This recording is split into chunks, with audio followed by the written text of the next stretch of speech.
Bienvenue à Boccia Québec en direct. Aujourd'hui, je suis en compagnie de César Nicolai, entraîneur de l'équipe canadienne des athlètes BC4. Bonjour César.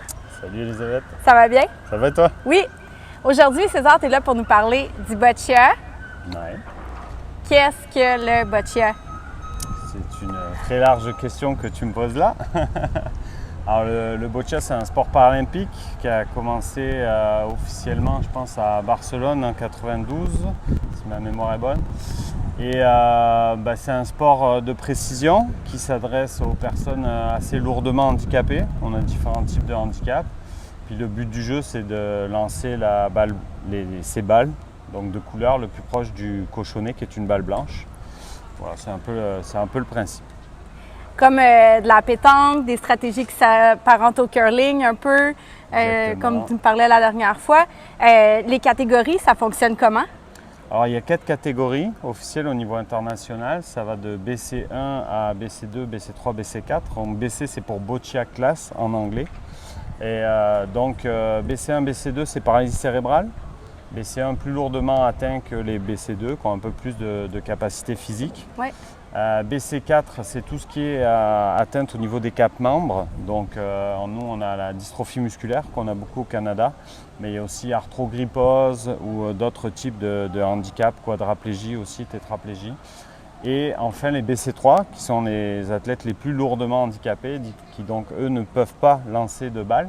Donc, ils ont une rampe, en fait, avec un assistant qui est avec eux, un partenaire de performance qui va déplacer la rampe pour eux. Puis en général, ils vont avoir une tige en fer qui est fixée à la tête, qu'on appelle une licorne, puis ils vont pousser la balle qui est dans la rampe qui va être délivrée sur le terrain.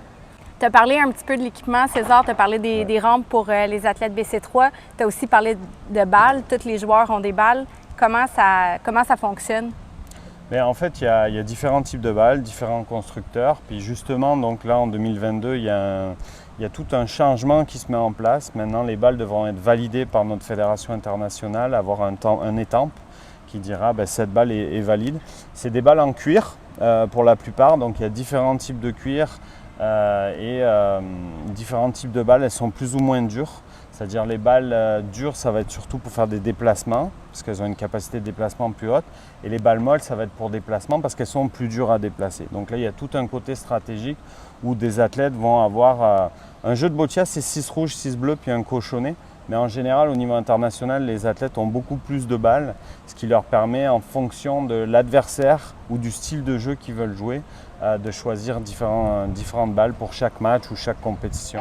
Comment ça se passe des compétitions en équipe ou en paire? Alors c'est ça, donc individuel c'est 1 contre 1, 6 balles chaque joueur, 6 bleus, 6 rouges. Dès qu'on est du double, c'est du 2 contre 2, mais le nombre de balles reste inchangé sur le terrain. Donc quand on est du 2 contre 2, c'est 3 balles pour chaque athlète. Et ensuite du 3 contre 3 qui est l'équipe, qui est pour les BC1, BC2, eux c'est 2 balles par athlète, parce que 3 x 2, 6, oui. Forcément. Voilà, et donc après pour le double c'est juste les BC3 et les BC4.